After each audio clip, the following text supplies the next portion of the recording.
So how about the unit finishes? I think nabanggit na kanina, we have the engineered wood flooring, and then the built-in. Di ba meron na tayong mga built-in? We can show you around the video.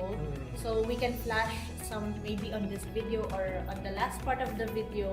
Meron na kasing built-in cabinets. So in the kitchen, in the bedroom, di ba? So all you have to do is just bring your things. And of course, your appliances. Yeah. Mga distinctions sa Rockwell. So I think we have 3 items here. So gusto ko dito yung glass sliding door for the balcony. Yeah, nakaka-premium feels like, of course, maganda kasi yung view.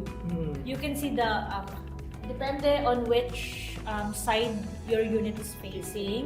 Pero we have the mountain ranges. Mount Arayat. May Mount Arayat on the other amenity side. area as well. Because we have a great lawn or a big garden in the middle.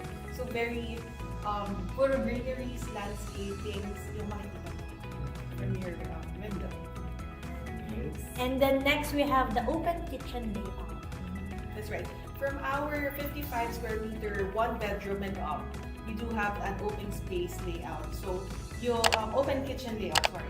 So yung countertop on your kitchen, extended siya for an open kitchen feel. So parang extended siya, seeing or viewing your living and dining area. Ganun siya. Especially kapag Pampanga, mahilig magluto eh. That's why we had this idea na parang to give a bigger space for the kitchen. Kasi mahilig tayong magbisita, tapos mag-cook for them. So that's why. Actually, ako personally, gusto ko yung ganong idea. Kasi you are the one preparing food. Pero syempre, ayaw mong ma-outcast with your visitors and then nag-uusap kayo and everything. Pero syempre, nasa kitchen ka lang and then kumbaga medyo extend na or viewing din sa dining area. So parang at least hindi ka na-outcast and then you can still entertain your visitors, di ba?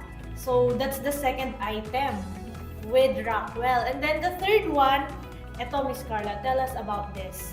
The basement access to and from the power plant mall. Okay, just like the one in Rockwell, Makati. Because we do have an access there from all of the residential buildings going to power plant mall. So that's what we're bringing here.